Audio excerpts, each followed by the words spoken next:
ہم جس چیز کا ایڈوانٹیج لیتے ہیں، ایک نمبر 1 ہے وہ جذبہ ایمان شہادت کا، نمبر 2 ہے ہمارا ٹریننگ یا کوالٹی آف ٹریننگ جو ہماری الحمدللہ، اور تیسرا اور موسٹ امپورٹنٹ ہے ٹیکنالوجیکل ایڈوانٹیج جو ہمیشہ ہم اپنے پاس رکھتے ہیں۔ ہندوستان کا میں حیران ہوں، اس وقت بھی انہوں نے MiG-21 جہاز بھیجا، اس وقت تقریباً وہ 70 سال پرانی ٹیکنالوجی ہے، اور اسی مہینے میں جو ستمبر شروع ہوا ہے، ان کے جو آخری 2 اسکواڈرن تھے ہندوستان ایئر فورس میں وہ گراؤنڈ ہو رہے ہیں، کیونکہ ان کو فلائنگ کافن کہنا شروع ہو گئے تھے ہندوستانی سارے، کیونکہ بیوائیں بناتا تھا وہ، یعنی پائلٹ چلے جاتے تھے اور پیچھے بیوائیں چھوڑ جاتے تھے، تو اب اس جہاز کو بھیجا گیا۔ دوسری طرف سے ہمارے اسٹیٹ آف دی آرٹ جتنے ہمارے پاس بیسٹ ویپن تھے، JF-17 تھے، F-16 تھے، ہمارے ایئر بورن ارلی وارننگ اور جیمرز بھی پیچھے تھے۔ یعنی کہ کہنا میں یہ چاہ رہا ہوں کہ ہم اس وقت بھی ایک انٹیگریٹڈ فورس کی طرح گئے تھے، کیونکہ ہمیں پتہ تھا کہ ہم وارننگ دے چکے ہیں ہندوستان کو، بتا کر جا رہے ہیں، دن دہاڑے جا رہے ہیں، تو ہمیں ریزسٹنس ملے گی۔ ہم نے کمپلیٹ ایک ایئر سپریورٹی کی سچویشن اپنے حق میں کرنی تھی، تب جا پاتے تھے۔ اور ہم نے وہاں پہ جا کے ان کا بریگیڈ ہیڈ کوارٹر ہم نے لاک کیا، ان کے کوئی انڈین چیف آئے ہوئے تھے اس دن، ان کے بریگیڈ کمانڈر آئے ہوئے تھے، اور یہ دیکھیے کہ ہم نے اس سے پہلے مراجز جو جہاز ہم نے بھیجے تھے، تقریباً 6 اسٹرائک کی ڈیپ ان سائڈ جا کر، میں بھی اس جہاز کو اڑا چکا ہوں، تقریباً 1000 میرے بھی اس پر گھنٹے ہیں، تو وہ زبردست جہاز ہے اسٹرائک کے لیے۔ ہم نے وہ بھیجا اوفینس کی نظر سے، لیکن ہم نے پھر اپنا ڈیفینس پیچھے تیار کیا ہوا تھا کہ جب ان کے پیچھے آئیں گے ہندوستانی جہاز، تب ہم ان کو انگیج کر کے آبویسلی شوٹ ڈاؤن کریں گے۔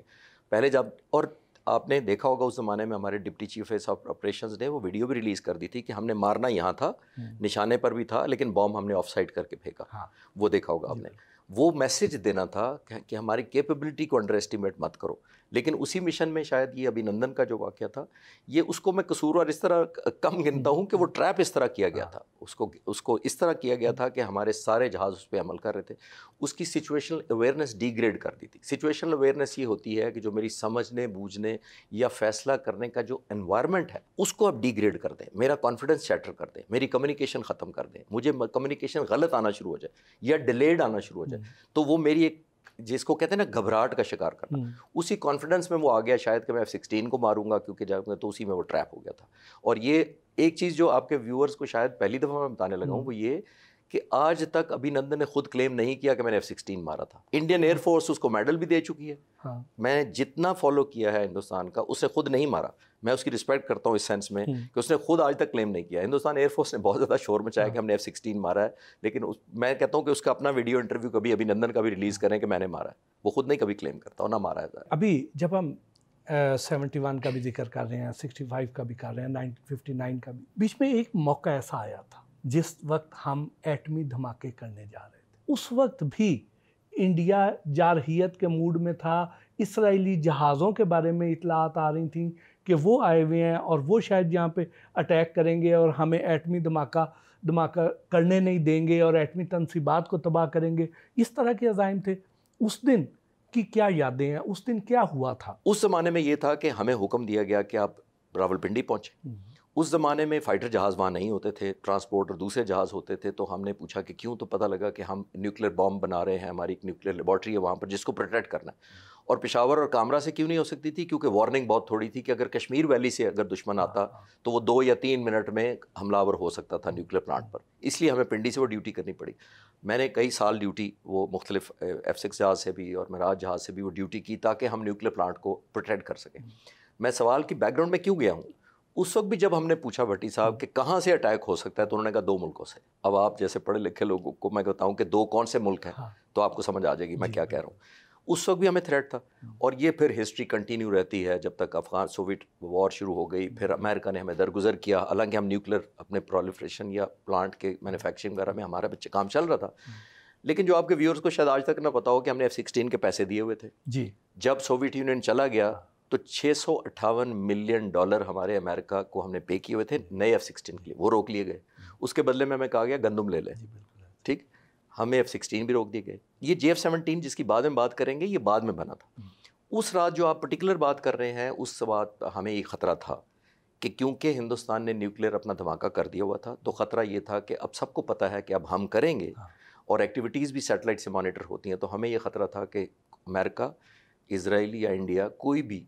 یا کسی بھی کوریج میں وہ آ کر ہمارے نیوکلیر پلانٹ کو یا ہمارے اس پورے پروسیس کو جو نیوکلیر پلانٹ حملہ ہم نے دھماکہ کرنا ہے اس کو سیبوٹاج کر سکتے ہیں۔ اس دن پاک فضائیہ ہوا میں تھی، ہمیں پتہ تھا کہ آج کوئی پاسبلٹی ہے کہ ہمیں ہمارے اس پورے پروسیس کو سیبوٹاج کیا جا سکے. تو ہم پیٹرولنگ صرف اسی لیے کر رہے تھے کہ اگر کسی طرف سے بھی جاری ہے تو لیکن الحمدللہ ہم نے کامیابی سے پاک فضائیہ نے نہ صرف پروٹیکٹ کیا بلکہ اس جہازوں کو، کیونکہ ہمیں پنڈی سے نیوکلیر لیبارٹری سے ہم نے اکوپمنٹ اور ویپنز اور باقی چیزیں ٹرانسپورٹ کرنی تھی ٹو چاغی، تو ان جہازوں کو بھی پاک فضائیہ نے پروٹیکٹ کیا تھا. اور وہ جو اس وقت یہ خبریں آ رہی تھیں کہ کوئی F-15 ہے وہ سری نگر ایئرپورٹ پہ آ چکے ہیں اور وہ کسی وقت بھی فلائی کر کے ادھر آئیں گے اور آ کے اٹیک کر سکتے ہیں، تو اس میں کوئی صداقت ہے؟ نہیں، F-15 تو نہیں کنفرم ہو سکا تھا، لیکن ہمیں یہ پتا تھا کہ اسرائیل اکیلا یا انڈیا کے ساتھ مل کر ہمیں حملہ آور ہو سکتا ہے. کیونکہ اگر اسرائیل انڈیپینڈنٹ اٹیک کرتا تو وہ اس کو کراچی یا جس کو گوادر پورٹ کی طرف سے آنا پڑتا، آل دا وے پاکستان سے گزرنا مشکل تھا. اگر ہندوستان کی طرف سے آئے تو وہ کشمیر ویلی کے اندر سے ہارڈلی 3 منٹ کی وارننگ تھی ہمارے پاس. تو پاک فضائیہ ان 10 سالوں میں جب تک ہم نے نیوکلیر اپنے اسٹیٹس حاصل نہیں کیا، وہ بہت سارے انسنگ ایسے ہیروز ہیں جنہوں نے پیٹرولنگ کی، کامبیٹ ڈیٹر کیا، اور بہت دفعہ ایسی بھی کوشش ہوئی کہ ان آئیڈینٹیفائڈ جہازوں کو چیلنج کیا گیا لیکن وہ بعد میں کچھ دوسرے ثابت ہوئے. لیکن 2 دفعہ تو مجھے اچھی طرح یاد ہے کہ ہم آل آؤٹ ایکسپیکٹ کر رہے تھے کہ اسٹرائک آئے گی کوئی ہندوستان سے لیکن یا اسرائیل کی طرف سے. لیکن الحمدللہ جب ان کو پتہ لگا کہ پاک فضائیہ اس حد تک الرٹ ہے. اور ایک اور آخری بات اس سوال کے جواب میں یہ کہتا چلوں کہ یہ بچا کیسے نیوکلیر پلانٹ. میں آپ کے نوجوانوں کو یہ بتاتا ہوں کہ جب آپ دشمن کو بھٹی صاحب یہ کہہ دیتے ہیں نا کہ اگر ہم سے قیمت لوگے تو اس سے زیادہ قیمت خود دو گے تو آپ پہ کوئی حملہ نہیں کرتا.